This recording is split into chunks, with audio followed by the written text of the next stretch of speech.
The gospel of Jesus Christ is utterly audacious. Rather than being a blessing, riches, if not used well, may be a curse. This is a tremendous contrast to those we find in the Old Testament who believed that riches were a sign of God's blessing for you.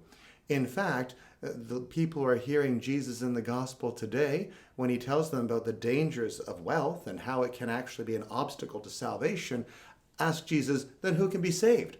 The implication being that those who are blessed in this life are likely to be blessed in the next. Well, not so, Jesus says, and he teaches a very important principle for each and every one of us.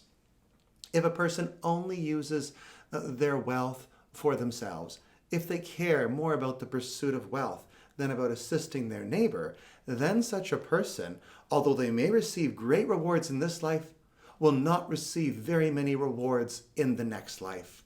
Whereas, if a person offers all for Jesus, if they decide that they are going to place their confidence and hope in him, and they live for him, becoming truly a disciple of Jesus Christ, not letting money control their lives, not letting that be their passion, but rather loving God and neighbor, then they will not only receive the reward of a good conscience in this life, the reward that comes from loving God closely, but also an incredible reward in the next. They will receive fullness of life. What a beautiful reward.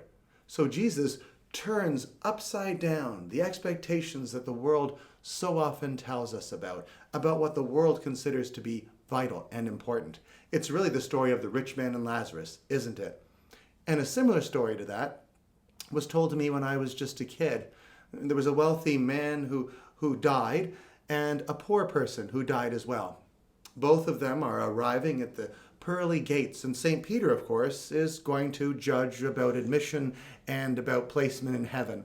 So the poor man goes first, and the rich man watches as St. Peter welcomes him in graciously, brings him beyond the gates of paradise, and sets him up in an incredibly beautiful mansion, thousands of times greater than any habitation on earth. Peter's making his way back, and the rich man is very excited. He knows that poor man was the beggar who was always outside of his office tower. And he said to himself, if that poor man got all this, if that beggar got this mansion, I can't wait to see the castle in the sky I'm going to get. St. Peter comes back, and after he hears the man's name and finds his name in the book of life, thanks be to God, he brings him through the pearly gates and shows him a very small, humble townhouse.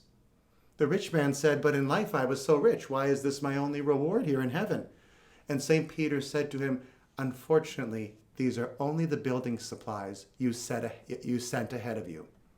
Well, the point of the story is, if we're really having our wealth only on earth, we'll forget about the most important reward of all, and that's heaven.